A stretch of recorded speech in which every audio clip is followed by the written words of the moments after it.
Entering the caves, you step into the homes of the ancient Indian builders, who hauled stones and mud plastered these walls over 700 years ago.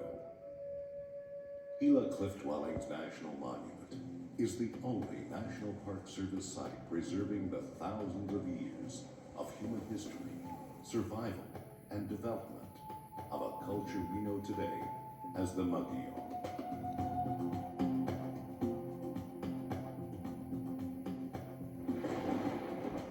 This is a remote, rugged, and seemingly wild landscape.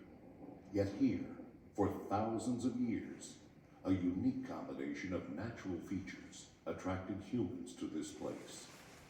The protection of caves, close access to the spring-fed creek, and the Gila River. The climate was moderate, rarely experiencing extremes of cold or heat as compared to surrounding areas. Though in the heart of the arid Southwest, this canyon is a sheltered, secluded garden oasis. It was a very home. Over 2,000 years ago, the ancestors of the Mogollon, called archaic Indian peoples by archaeologists, roamed over this part of the Southwest and camped in local caves. These people lived close to the land as hunters and gatherers. They rarely stayed in one place very long, moving frequently in search of game and wild plants to gather. At times, they used canyon caves for temporary shelter. Centuries of campfires wafted soot onto cave ceilings, the telltale black cloak from hearths that once brightened nights and warmed cold winter days. Early villages were clusters of pit homes for members of extended families. Together, they hunted, gathered, and raised crops, allowing them not only to survive, but to thrive in the Mogollon Mountains. Late in the 1200s, a group of Mogollon people came into the Gila River headwaters and began to build in the large caves that they found in Cliff Dweller Canyon. They came from valleys along the Tularosa and San Francisco rivers.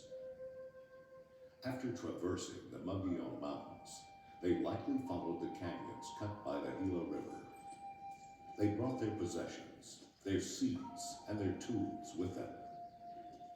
The immigrants also brought their own distinctive lifeways, based on 1,000 years of tradition.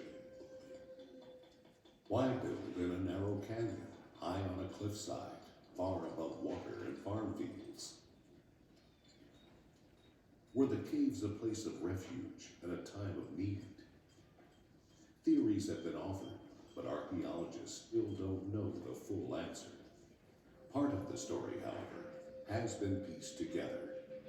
The late 1200s were a trying time, a time of drought, great changes, and upheaval. Through tree-ring dating, archaeologists singled out a landmark year, 1276. Seasonal rains failed. It marked the start of a far-reaching drought that gripped much of the Southwest and didn't let go for 24 years. With corn agriculture, Puebloan and Mogollon farmers pushed the land to the limits of what it could provide. For years, populations boomed until the bust. Fields dried up, crops failed, game and wild food sources were harder to come by. Water became even more scarce. Homes and villages were left behind as people sought better conditions and a chance to survive. They usually settle near a water resource, springs, a river, where it's constantly flowing.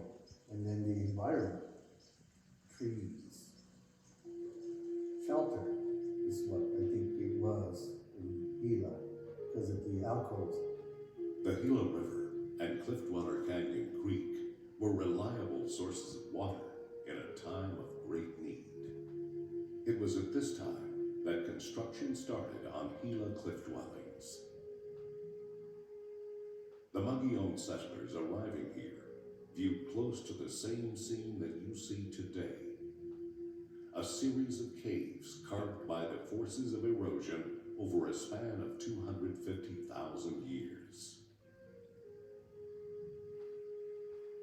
The Cliff Dwellers built in the first 5 caves, all of which face close to due south, a fortunate chance of geology. In summer, with the sun high in the sky, the caves remain shaded and relatively cool. These were very efficient. Heat up their houses during the winter and then keep them cool during the summertime. And the river that runs by the alcove is quite convenient, not too far for the ladies to go down and draw water. Game also came to the canyon for water. And the Cliff Dwellers were skilled bow and arrow hunters who brought home rabbits, turkeys, deer, and elk. A wide selection of edible wild plants provided variety to their diet. They cultivated corn, squash, and beans. Crops were nurtured by waters from the Gila River. It might be easy to think that the Cliff Dwellers were cut off and isolated from other people by distance and difficult terrain. Yet artifacts found within and around the caves imply regular trade and interaction between the Mogollon and other cultures across the Southwest.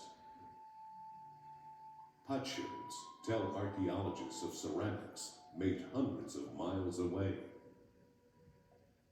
Shell artifacts found in the Cliff Dwellings point to trade with peoples as distant as the Pacific coast. Archaeologists unearthed skeletal remains and feathers of Central American macaws at Gila Cliff Dwellings. Macaws and parrots were valued for their feathers throughout the Southwest. The connection to the South, the land of everlasting sunshine, is evident through our people using parrot feathers. There was parrot found in Chaco Canyon, and there's evidence of petroglyphs of parrots all over. And we have a parrot clan. We call parrots mula, and the parrot clan is mula. Nearby, a small carved parrot effigy was uncovered.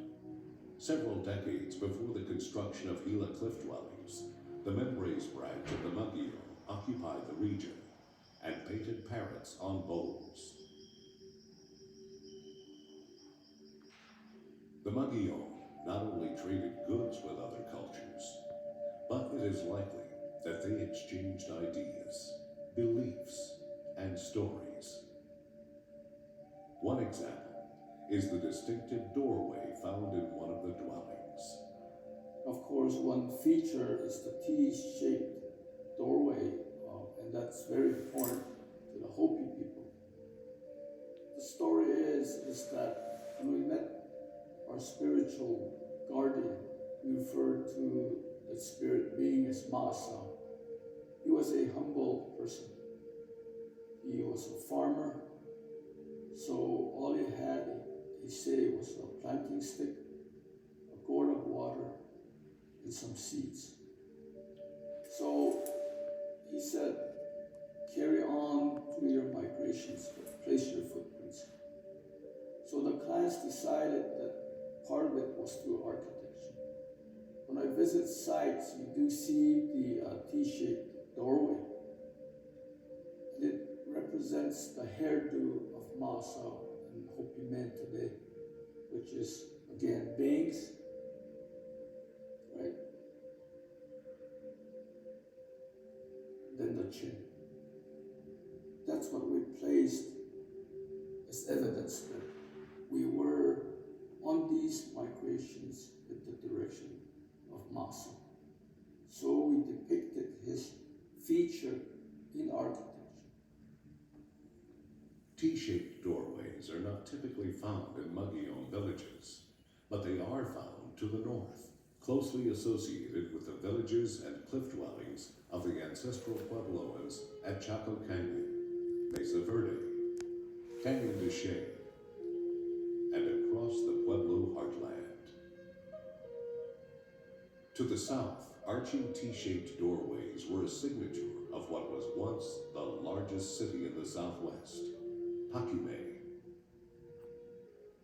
You've got a different type of message there, which again would be still called a T-shaped, but round. This one actually represents a human person, but still represents, I believe, our spirit deity Masa. Located in what is now the Mexican state of Chihuahua, Pacume was a conduit for a vast trade network, where tropical macaws from the Yucatan and Central America were traded as far north as Colorado and Utah. That's the link by the Parrot clan, the Raven clans who went through Mimbres and are probably the Mimbres people, through Gila Cliff dwelling area. From there on, they went up north, eventually to Chaco, and then to Hopi, the Parrot and Raven clans.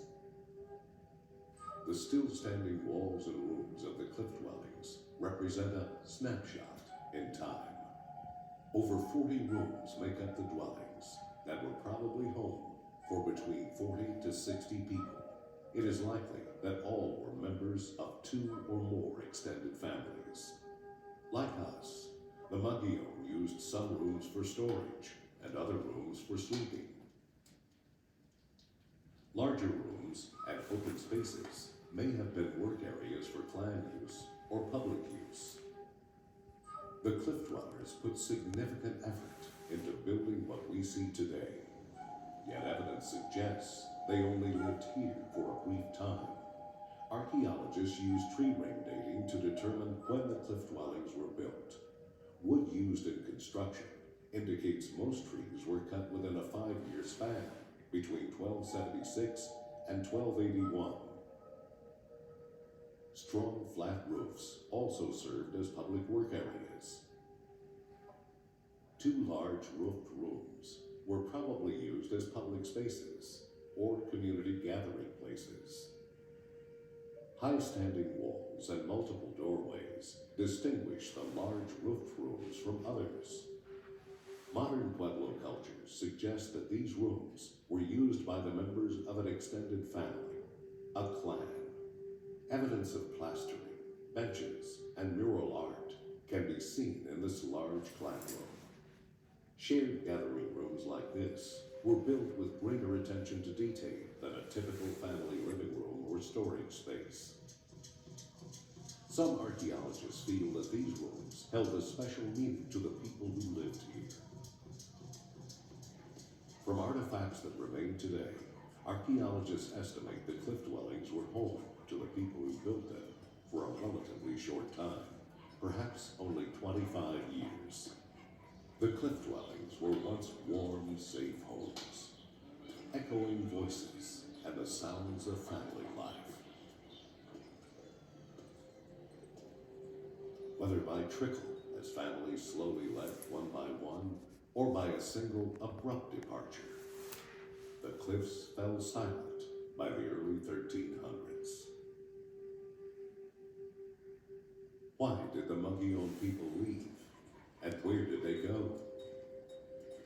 For archaeologists, much of what happened around that time remains an unanswered question. For Gila's cliff dwellers, genetic evidence indicates that at least some Magyar trekked 300 miles south to Mexico's Copper Canyon. In the early 1300s, at scattered sites across New Mexico and Arizona, archaeological evidence suggests that the Magyar and ancestral Puebloan cultures were blending into a new way of life. Over time, those cultural traditions were woven into some of today's modern Puebloan societies. Our ancestors are still alive.